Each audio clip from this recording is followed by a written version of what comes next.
Pierre Hillard, bonsoir. Bonsoir. Bienvenue sur l'antenne du Cercle des Volontaires. Aujourd'hui, Lissandro et moi-même, Jonathan, sont là pour vous interviewer. On va aborder avec vous quelques questions d'actualité, avec pour commencer un texte dont vous parlez depuis plusieurs années et qui est actuellement à l'étude. Voilà, vous voyez déjà de quoi je veux parler. Il s'agit du marché transatlantique. Non. Alors, que pouvez-vous nous dire sur le marché transatlantique ? Alors que le marché transatlantique, c'est la mise à mort définitive, dans ce sens que c'est le couvre-chef, j'appelle ça le couvre-chef. Voyez-vous, je me rappelle d'une conférence que j'ai faite en avril 2005 à Nice. C'était au moment de la mort du pape Jean-Paul II. Et j'étais dans le train en train de préparer ma conférence, parce que je n'avais rien préparé, je m'étais pêché. Et il y avait une jeune fille à côté, assise à côté de moi. Et je jetais un petit coup d'œil et je parlais à l'époque, je voulais évoquer dans cette conférence de 2005 le marché transatlantique, puisque je l'avais expliqué dans mon livre sorti un an avant, en 2004, la décomposition des nations européennes, avec le sous-titre de l'Union euro-atlantique à l'état mondial. Et 2005, c'est donc l'année où on a traité Giscard, refusé par les Français et les Hollandais, et à l'époque, on disait que l'Europe ferait contrepoids aux États-Unis. Et cette jeune fille qui me regardait écrire mes notes, à la fin m'avait posé la question, c'était donc au moment du référendum, et je lui avais dit que c'était de la foutaise, contrepoids, mais non, c'était pas un contrepoids, puisque la construction européenne n'était qu'une étape, la finalité c'était d'associer l'Union européenne aux États-Unis et en fait même l'Amérique du Nord. Et donc quand on parlait de l'Europe contrepoids, c'était un mensonge. Et elle l'avait acquiescé parce que je lui avais apporté des arguments, mais enfin il faut se mettre aussi à la place de la personne qui ne connaît pas, qui était à des années-lumière et donc qui était un peu dubitative. Voilà, cette Europe contrepoids, maintenant on sait très bien que c'est un attrape-nigo et que l'objectif qui a toujours été voulu, c'est d'associer, c'est même pas associer, c'est soumettre l'Europe, l'Union européenne, aux normes américaines. Je rappelle que ce bloc euro-atlantique, marché transatlantique, c'est à peu près 40% du PIB mondial, à peu près 700 milliards d'échanges de dollars en biens et services, et que donc ce poids fait avec des normes communes, identiques, dans tout le domaine agricole, industriel, fait que ces normes seront la référence pour le monde entier, entre autres pour la Chine, parce qu'il y a un tel poids que le côté, primus inter pares, fait que le plus lourd impose, c'est pas le Bangladesh qui impose ces normes, hein. Bon voilà, c'est toujours la même histoire, c'est celui qui est le plus fort qui... je suis plus fort donc j'ai raison. C'est la loi de la jungle, hein, en gros. Et que les normes américaines dans tous les domaines vont imposer un libéralisme effréné, échevelé, une privatisation de tous les domaines, et que les seules personnes intéressantes de ce bloc euro-atlantique, ce sont les personnes économiquement valables, utiles, rentables, et que toute personne présentant des faiblesses, soit de santé, soit d'âge, peu importe des faiblesses en tout cas pas intéressantes, dégageront et pourront crever. Voilà. Il y a un film qui va sortir dans peu de temps, au mois d'août je crois, avec Matt Damon, Elysium, enfin il y a Élysée, c'est Elysium, un truc comme ça, et on montre la cité ultramoderne, et puis les alentours, la jungle urbaine, où les gens vivent, ou plutôt survivent. C'est ça en fait, c'est un groupe rentable, utile, et le reste c'est démerdez-vous, voilà. Ce marché transatlantique, je l'ai vu il y a 10 ans. Après, Qu'est-ce que vous pensez des pinaillages qu'il y a sur l'exception culturelle française ? On a entendu Barroso dire que la France était réactionnaire parce qu'elle réclamait cette exception culturelle. Est-ce que pour vous c'est un arbre qui cache la forêt ? Oui, alors déjà, le coup de l'exception culturelle, j'ai envie de dire, mais pourquoi il y aurait que les artistes à avoir droit à une exception culturelle ? Surtout que ces artistes français qui se proclament citoyens du monde, là, tout d'un coup, ils voudraient être protégés, parce que l'ouverture a des limites. Hein. C'est dogmatique. D'ailleurs, c'est ce que je racontais dans mon dernier article sur le site de Boulevard Voltaire de Robert Ménard. Citoyen du monde, mais enfin, tant qu'on ne touche pas au portefeuille, quand même, là, quand on touche à ses intérêts, tout de suite, hop, d'un coup, on met des barrières. Bon. Et puis j'ai envie de dire, à l'exception culturelle, mais je ne vois pas pourquoi les ouvriers n'auraient pas droit à une exception, les paysans, les employés, les fonctionnaires, le secteur public, il y a des gens qui sont plus égaux que d'autres, enfin bon. Donc oui, il faut pas se leurrer, le coût de l'exception culturelle, même si à première vue on semble avoir obtenu des garanties, vous savez, à partir du moment où vous avez le pays qui a le plus d'influence, qui impose sa loi, il va réussir avec le temps à éroder. Et donc ces principes vont, façon coquille vide, vont être... Oui, donc c'est une exception culturelle temporaire. Puis je veux dire, sauf exception, quand on voit les films qui sortent, ou l'exception culturelle, sauf exception, sincèrement, je préfère le vide. Hein. Alors dans l'actualité européenne toujours, on a la Croatie qui vient d'entrer dans l'Union. Les Ménards. Comment vous analysez cette entrée? Comme un corbillard. Vous savez, ça fait penser à un type de Titanic qui quitte les côtes anglaises pour se diriger vers l'Amérique du Nord. Et puis il y a un passager qui finalement devait embarquer dans un Titanic qui arrive en retard. Mais c'est un passager qui est très riche et on lui accorde une petite navette, un bateau qui va courir à toute allure, récupérer, rattraper la distance et pouvoir entrer dans le bateau qui sont engagés sur l'Atlantique. Bon, ils couleront. Le 28e État a coulé. C'est vraiment pauvres gens. Le bateau européen en train de couler, le système en train de couler, et ils viennent nous rejoindre. C'eût été un privilège pour eux de rester en dehors. Déjà, même le bateau qui coule, vous savez, c'est une question d'ordre physique. Quand un bateau coule, il y a un effet d'aspiration d'entonnoir, comme dans un lavabo. Donc même les pays qui ne font pas partie de l'Union européenne subiront les dégâts. Alors ne parlons pas de ceux qui sont dedans. Donc, corbillard pour la Croatie, voilà, 28e mort. On a pu observer des scènes de liesse en Croatie récemment dans les médias. C'est pourtant très étonnant de voir de telles scènes. Pourtant, les Croates ne voient pas ce qui se passe chez leurs voisins. Si on les filme pas, vous savez, si on fait venir des gens, des figurants, façon Potemkin, si on les paye, si on braque les caméras sur quelques personnes bien, on fait croire que... mais je suis sûr qu'il y a beaucoup de Croates qui sont contre. Et puis je rappelle que l'intégration de la Croatie, il y a un référendum, il y a 22% qui ont voté, je ne sais plus le chiffre, bref, pour moi il n'y a même pas une légalité démocratique. S'il y avait eu, pour moi le minimum de légalité démocratique, c'est au moins 50% de participants et 50% plus 1 en faveur de l'intégration. Il n'y a même pas ça, tous les dés sont pipés, donc oui. Crèveront avec nous. D'accord. Alors, on vient de voir donc l'Union européenne, qui est le prototype le plus avancé de construction de blocs continentaux. Vous avez également parlé du bloc nord-américain. Mais qu'en est-il ? C'est en cours de préparation. Hein. Donc c'est pour 2015, 2016, par là ? Alors, non, même pas. En théorie, il devait voir le jour en 2010.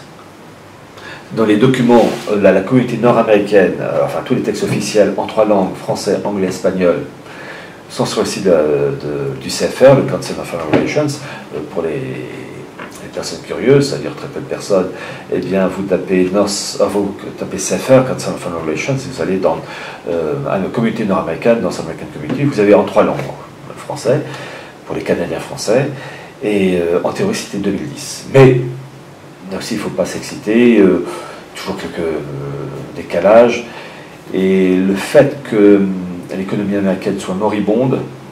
Il y a quelques jours de ça, Bernanke, le patron de la Fed, a évoqué une possibilité d'arrêt d'injection de dollars.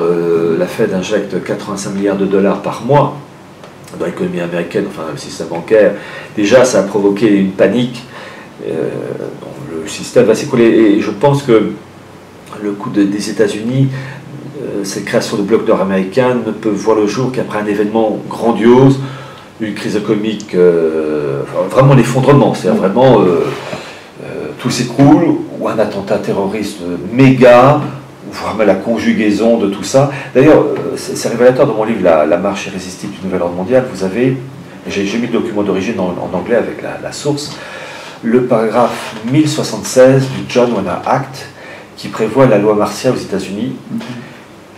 Tous les cas sont passés en revue. Une crise économique gravissime, un coup d'État, un cataclysme climatique. Enfin bref, tous les cas possibles et imaginables sont prévus, donc au moins il suffit qu'il y en ait un, c'est bon.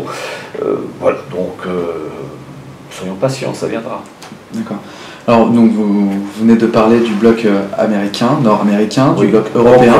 En préparation. Je rappelle le billet de 10-20 euros, regardez, le pont qui part de l'Europe, il va vers l'ouest, pas l'Amérique centrale, pas l'Amérique du Sud, pas l'Antarctique, Madagascar, il va directement à l'Amérique du Nord. C'est le fameux pont qui va relier le bloc nord-américain à l'Europe, l'Angleterre faisant le pont entre les deux.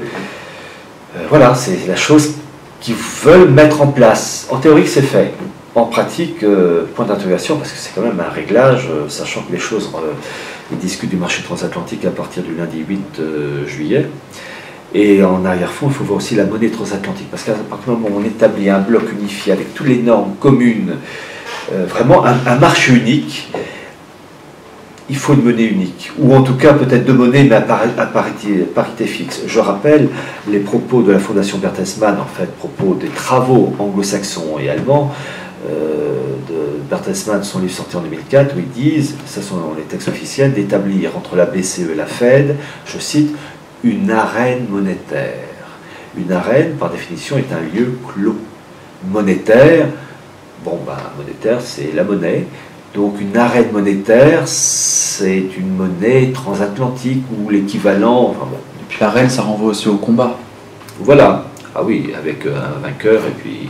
Mais là, c'est l'Européen qui va en prendre plein figure. Et le Français en particulier.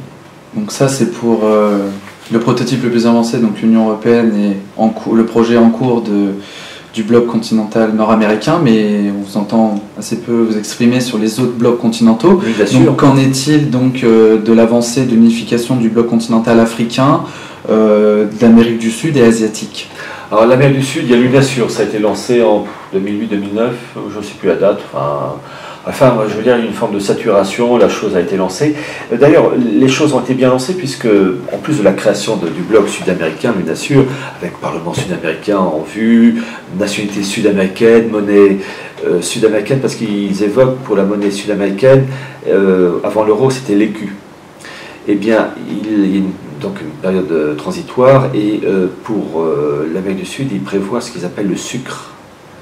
Système unitaire de compensation, je ne sais plus quoi, qui est l'équivalent de l'écu avant de passer à une monnaie véritable, l'euro, un euro sud-américain, peu importe le nom, et le sucre en fait c'est le nom aussi, il joue sur deux choses, le nom d'un lieutenant, qui s'appelait le lieutenant, je ne sais plus son prénom, mais le lieutenant Sucre, qui était au service de Simon Bolivar, qui est grand maçon devant l'être suprême, donc tout ça c'est toujours...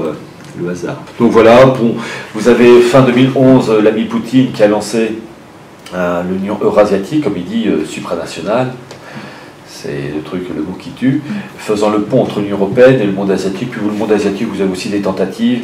Le problème, c'est la répartition des tâches entre la Chine et le Japon. Et là, le meilleur gagne. Et pour ce qui est de l'Afrique? L'Afrique, c'est fait, vous avez l'Union africaine. Et le siège est à Addis Abeba, en Éthiopie. Pourquoi l'Éthiopie? Et Addis Abeba, parce que c'est la seule zone qui n'a pas connu une occupation coloniale. Européenne, allemande, anglaise, il y a eu une tentative italienne, mais ça a été tellement réduit que, ma foi, on oublie. Voilà. Donc oui. Et puis, bon, une chose aussi qu'il faut rajouter, en plus du bloc marché transatlantique, qui est vraiment l'élément clé, vous avez aussi la mise en place du marché transpacifique, qui touche donc les États-Unis, mais aussi l'Australie, le Pérou, peut-être le Vietnam, mais ça a moins de poids, pas la Chine évidemment, moins de poids que le marché transatlantique, et je pense toujours aux prises multiples. Prise multiple, Amérique du Nord, Union européenne, ensuite prise multiple, Amérique du Nord et les différents pays de l'océan Pacifique. Et à la fin, ces prises multiples forment un tout gouvernance mondiale. C'est toujours par étapes. Mais le projet, c'est de penser au principe du jeu mécano. Voilà, c'est par étapes. Voilà. Je suis un peu blasé, le truc, oui. Depuis des années que je connais ça, un peu saturé du truc. Bon, rien de neuf, quoi. Alors, on va rester sur le continent africain et dans l'actualité. On vient de voir en Égypte Mohamed Morsi qui a été dégagé, pour prendre les mots des manifestants, lors de la précédente révolution, exactement, par l'armée.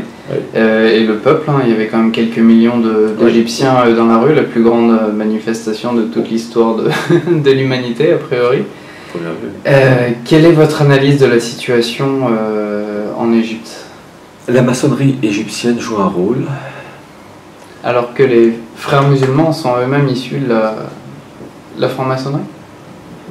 Vous savez, vous avez des liens plus ou moins subtils, des liens humains, professionnels, voire même familiaux. Et puis tous ces événements qui touchent l'Égypte et puis tous les pays du Proche-Orient à différents degrés, la Tunisie, etc. Tous ces événements ne sont pas le fruit du hasard, c'est cette volonté de décomposition, de déstabilisation d'abord de ces États. Je rappelle toujours ce document absolument extraordinaire que j'évoque dans mon livre « La marche résistique du nouvel ordre mondial », où vous avez ce document de 1982 de ce fonctionnaire du ministère des Affaires étrangères israélien qui s'appelait Oded Yinon, qui a publié dans la revue de l'Organisation sioniste mondiale, dans la revue Kivunim, que je cite dans mon livre avec les références numéros, puis avec toute la liste du comité de rédaction de la revue, comme ça je donne tous les noms pour ceux qui veulent vérifier, qui en 1982 annonçait la volonté de déstabiliser entre autres l'Égypte, avec création d'un État copte au niveau du delta du Nil, afin de scinder l'Égypte en différents morceaux, mais il disait la même chose pour la Syrie, avec une zone alawite, sunnite, etc. Et puis en 1982, il évoquait aussi la création d'un Irak en 3 zones, l'Irak chiite, sunnite et kurde. En 82, ça n'avait pas beaucoup de sens, quand on voit ça en 2013, en début juillet 2013, on est en plein dedans.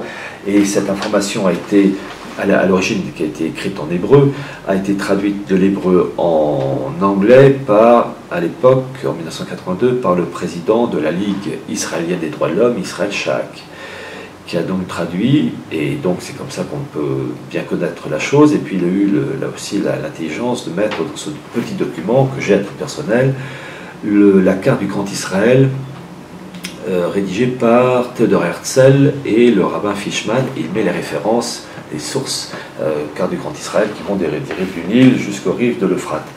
Et ce document que j'ai mis dans la réédition de mon livre La marche résistique montre bien que tous ces événements aide comment dire, à l'édification d'un grand Israël, qui est lui-même peut-être victime, peut-être oui, si ce n'est plus, victime du nouvel ordre mondial, parce que Israël peut être sacrifié sur l'autel comme un holocauste à Yahvé pour accélérer les choses. C'est le principe de Luria, Isaac Luria, ou Sabbatai Tzvi, ou Jacob Frank, la rédemption par le péché, c'est-à-dire plus le mal est grand, plus le sacrifice est grand, plus il plaît à Dieu, dans leur esprit tordu, hein, je ne défends pas cette théorie, loin de là, et plus on peut atteindre un idéal, donc quitte à sacrifier une partie des leurs, ce qui est absolument odieux comme mentalité.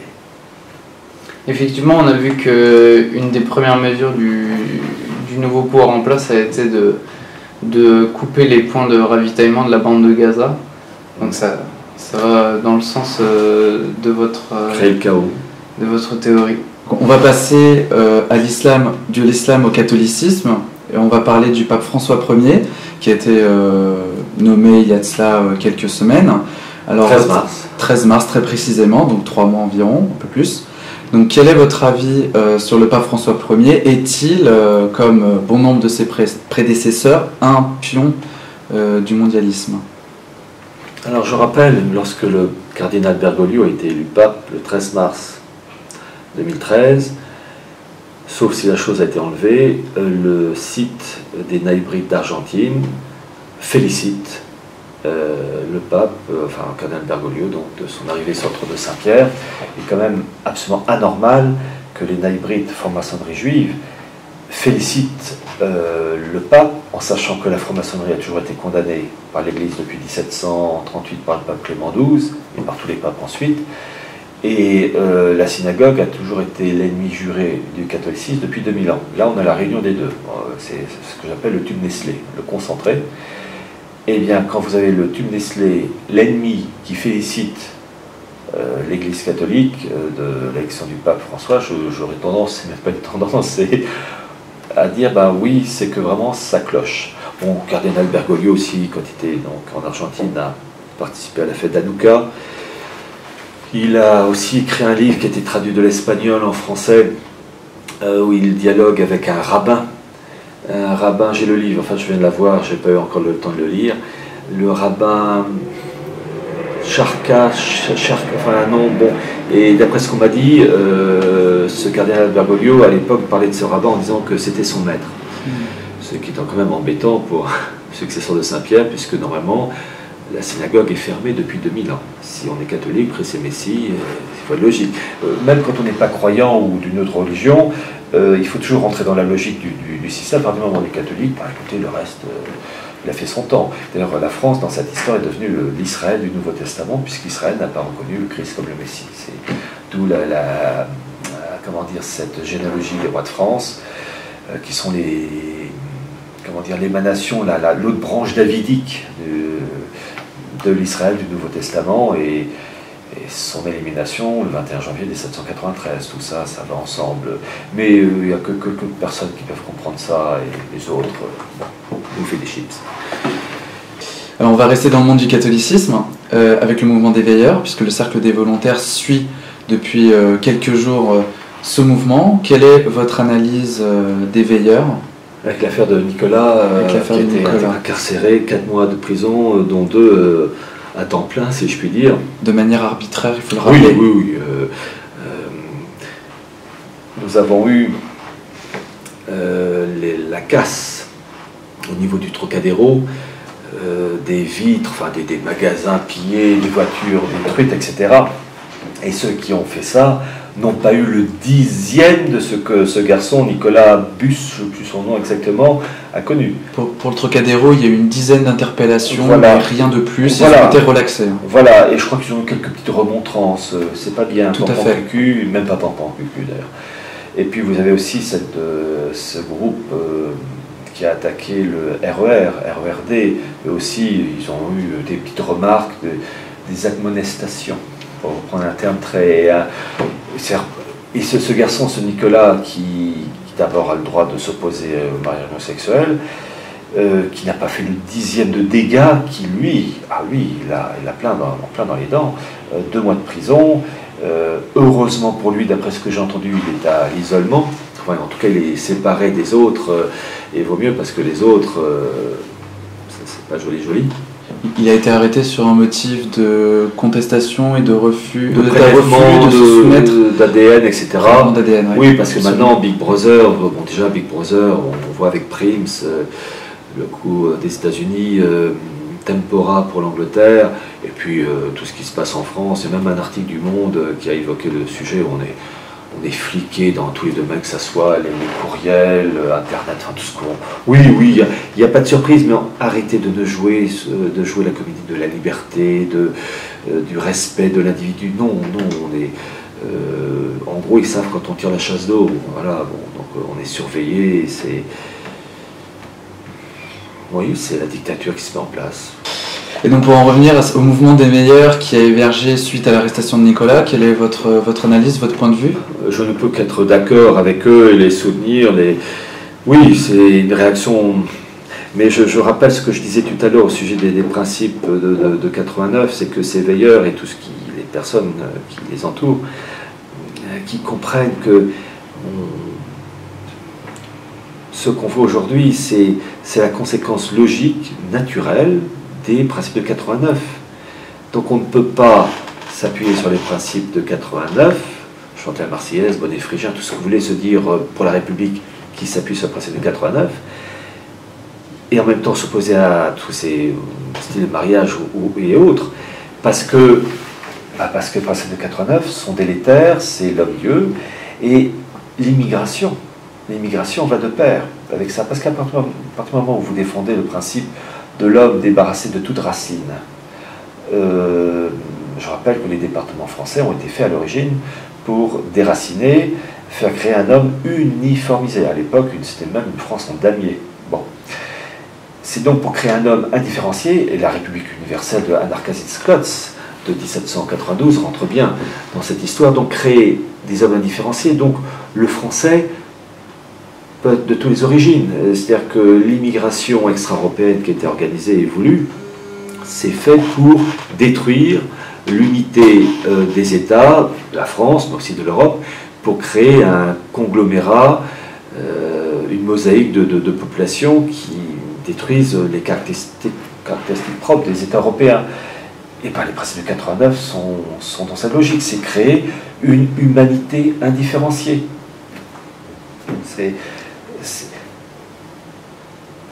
Je dis quelquefois, il faut savoir faire le mal.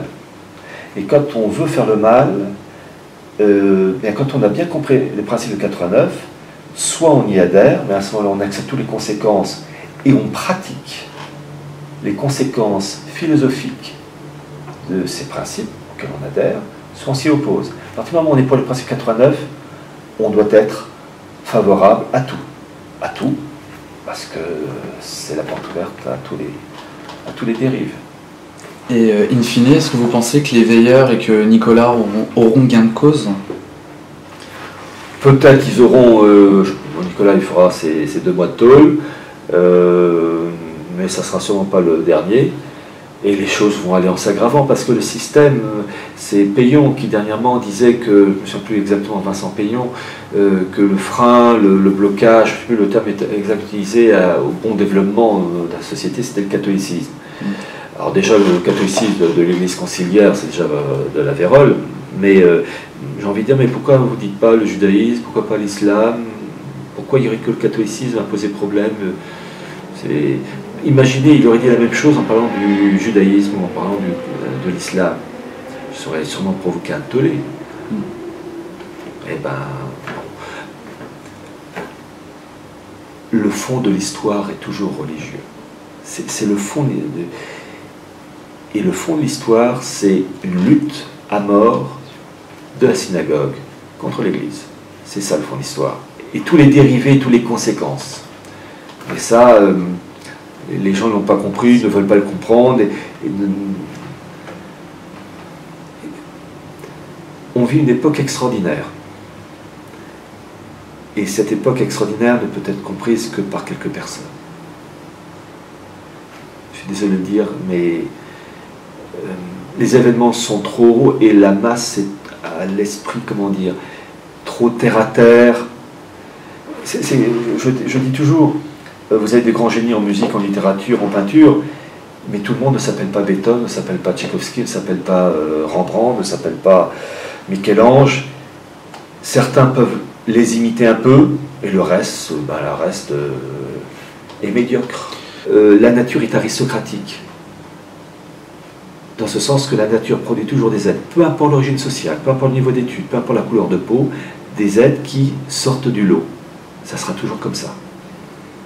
La nature est inégalitaire et on ne confie jamais le pouvoir à des gens qui pensent de manière basse et qui représentent la majorité de la population. Sinon, c'est la chute d'un pays, c'est ce qu'on voit actuellement. Et on vit une époque extraordinaire avec des gens qui n'ont pas la capacité, parce que la nature, vous voulez, il y a des chats de race, il y a des chats de gouttière.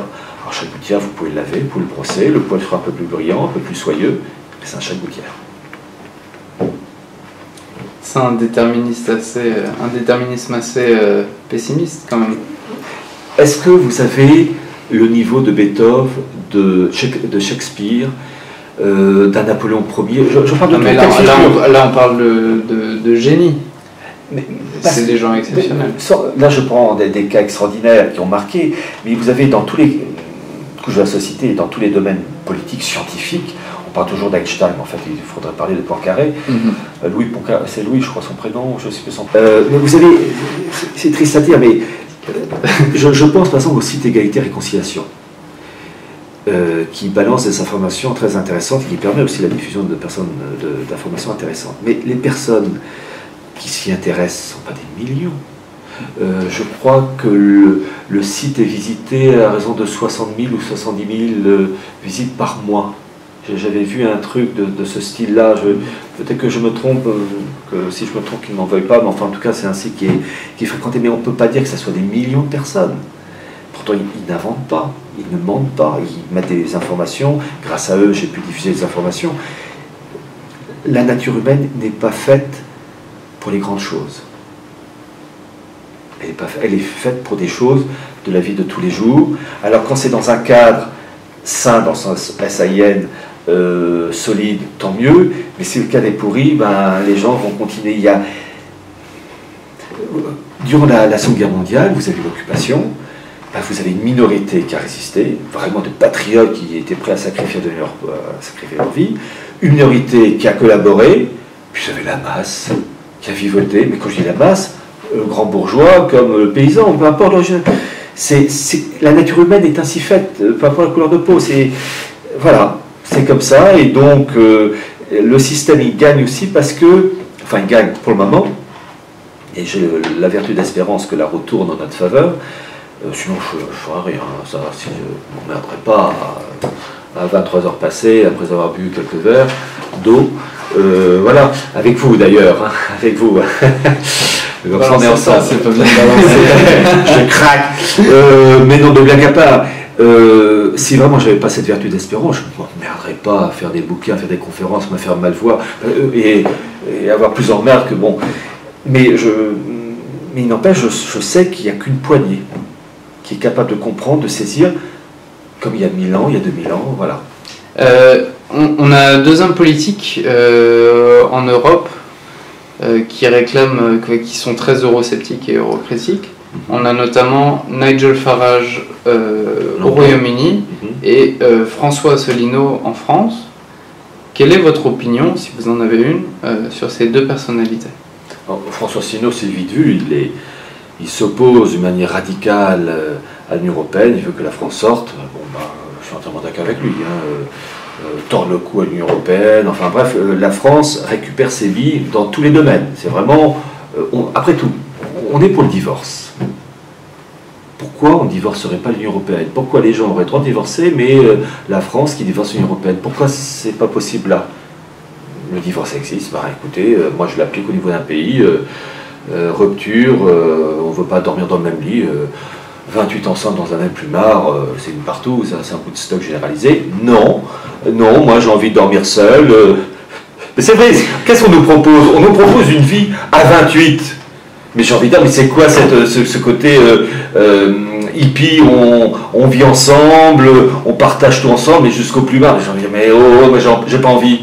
Ah non, si, faut dormir avec les 27 autres. Mais ça va, non voilà, en fait, je plaisante qu'à moitié, mais le fond est juste, il y a ce refus de normes, on ne fait pas n'importe quoi, voilà, on ne se marie pas avec n'importe qui, on ne se marie pas à 3 à 4, on ne se marie pas avec des chiens, il y a une coopération entre États, une coopération qui peut être très étroite, mais qu'il faut tout à fait encourager, ça va de soi. Mais de là tout partager, c'est comme si avec ses voisins, on dit bon écoutez, je dors avec vous parce que là je suis en train de laver mes draps, ils sont en train de sécher, ça vous gêne pas? Non mais ça va, non? Voilà, donc en fait le dérèglement qu'on voit, auquel on assiste actuellement, touche tous les niveaux et jusqu'aux relations entre les États. C'est du Woodstock, c'est 69 dans la boue et la reniflette qui va avec. Bon. Mais ça les hommes politiques connaissent. Hein. Alors, juste avant de parler de Nigel Farage, juste pour préciser, vous avez parlé du point du programme d'Asselineau qui prévoyait à la France de sortir de l'Union européenne, mais également pour souligner que dans son programme, il est dit qu'il souhaiterait que la France quitte également l'euro, mais aussi l'OTAN. Oui, évidemment, l'OTAN, ce sont les États-Unis, oui, il est tout à fait logique, et là je le rejoins entièrement, on divorce. Moi j'ai envie de dire, le divorce est reconnu, on l'applique. Je divorce de l'OTAN. Je divorce de l'euro, je divorce de l'Union européenne, voilà. Et j'encourage les autres à divorcer. Comme ça, je ne serai pas seul. Et concernant Nigel Farage? Nigel Farage, des fois où je l'entends, ses critiques très bien présentées, où il fait bondir d'horreur Martin Schulz, qui est un idéologue allemand de la pire espèce, qui a bien défini Van Rompuy, président du Conseil européen, en parlant de son charisme, celui d'une serpillière humide, qui est extraordinaire comme formule, c'est vrai. Il a eu des problèmes pour ça d'ailleurs. Oui, il y a eu un accident d'avion, en plus, comment il s'appelle, Nigel Farage, il s'en est sorti. Mais quelquefois, quand on coule l'accident d'avion, je me suis demandé s'il n'y avait pas un petit boulon qui était obligé d'être... Vous savez, ces choses-là... Bon. Alors, en contrepartie, j'ai entendu que Nigel Farage serait soutenu par la City.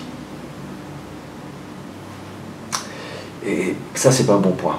Parce que le mondialisme n'est pas une famille unifiée. Il y a des rivalités internes. Comme au sein du judaïsme, ils se tirent dans les pattes. Ce qu'on voit actuellement, les rivalités entre la Russie de Poutine, Washington, Israël, et puis le monde occidental avec la Syrie, la base russe de Tartous, c'est en fait une rivalité entre les éléments autour de Poutine, qui sont dans les oligarques en grande partie juifs, qui défendent une part de leur beefsteak, qui s'opposent aux intérêts juifs nord-américains, comme israéliens, comme en Europe occidentale. C'est en fait une opposition, des rivalités sur le partage du gâteau et des sphères d'influence. C'est ça. Le mot russe, le mot américain, le mot israélien n'est que le papier d'emballage. Voilà, au français, bon. Ce sont des rivalités internes au sein du courant, de ces différents courants du judaïsme qui veulent une part du gâteau. Pour le moment, ils se tapent dessus. Les rivalités sont terribles entre eux. Vous savez, le coup de la création de l'État d'Israël, création sioniste, mais vous avez une part importante du judaïsme qui s'est opposée, du judaïsme religieux, mais il continue d'ailleurs à s'opposer farouchement. Il y a des luttes, il ne faut pas voir ça comme un bloc monolithique, mais c'est exactement pareil. Bon. Ça se dit peut-être pas, mais il faut arrêter de se voiler la face. Ce n'est pas insultant que de dire que la plupart des oligarques qui entourent Poutine sont juifs d'origine. Ce n'est ni bien ni mal, c'est un constat, voire une influence, et se dire mais pourquoi ces gens qui ont la même origine s'opposent à leurs coreligionnaires de nationalité américaine, anglaise, si vous voulez, française. Pourquoi? Parce qu'il y a des intérêts. Et c'est Verflechtung, l'entrelac, comme disaient les Allemands. Voilà, ce sont des rivalités de pouvoir, d'intérêt, Et pour le moment, ils n'ont pas réussi à s'entendre sur le partage du gâteau. Très bien, on vous remercie. On va vous poser une dernière petite question conclusive qui nous a été posée aussi sur Internet. Concernant les droits de l'homme, qu'est-ce que vous en pensez et quelle crédibilité vous donnez à ces droits de l'homme? Droits de l'homme, c'est d'abord, on parle de plus en plus de la religion des droits de l'homme. Les droits de l'homme, c'est conséquence de 89, bon, ça c'est enfoncer les portes ouvertes. Mais à partir du moment où vous avez. C'est pas facile de répondre en quelques minutes, mais je vais quand même essayer de le faire. 89 est une bascule dans le sens que c'est la disparition d'un intermédiaire. Dans le noachisme, je ne fais que reprendre leur terme, c'est les intermédiaires doivent disparaître, que ce soit dans le domaine temporel, spirituel. Temporel, c'est fait 21 janvier 1793, c'est un intermédiaire qui disparaît, qui déjà préparé avec le tiers-état se déclarant assemblée constituant le 17 juin 1789. Bon.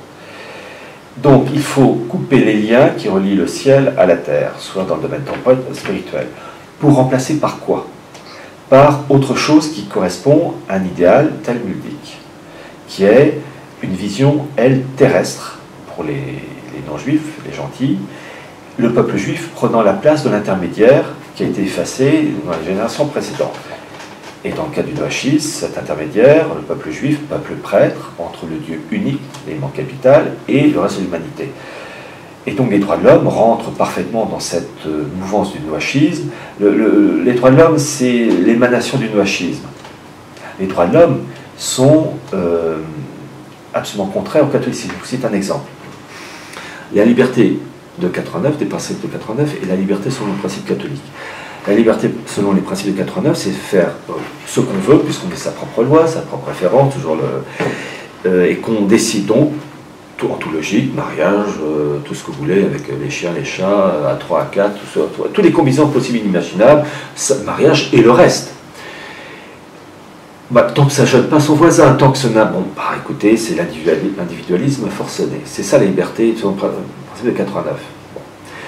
Dans le principe catholique, la liberté, c'est de faire un bien défini par ce qui est défini par l'Église catholique, le Christ à l'origine, et ce n'est pas parce qu'on fait quelque chose qui ne va pas nuire à son voisin qu'on a le droit de le faire.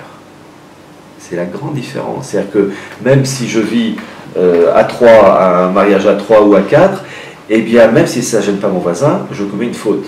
Donc, j'ai pas le droit de le faire. La liberté, elle est canalisée. On ne fait pas ce qu'on veut, même si ça n'a pas de répercussions sur le reste. Vous évoquiez la liberté de 1789. Fausse liberté. Cette fausse liberté, mais c'est aussi avant tout une liberté de commerce, puisque lors de la Révolution française, on a vu, c'est là que le principe de propriété a vu le jour, notamment. Oui, entre autres. Entre autres, mais enfin que disparition des corporations, avec l'ouvrier taillable, corvéable à Bercy, il serait toujours très intéressant d'étudier la loi Le Chapelier. Il faudrait toujours rappeler l'intégralité du nom, Isaac Le Chapelier. Alors ça peut être un protestant aussi, parce que souvent le protestantisme, qui est un judaïsme christianisé, donne des prénoms de l'Ancien Testament. Donc il faudrait voir. Bon. Mais la Révolution 89 est faite pour une oligarchie et faire en sorte que le français soit taillable et corvéable. Et ensuite, c'est le 19e siècle, vous avez des marmots de 8 ans qui vont travailler dans les mines.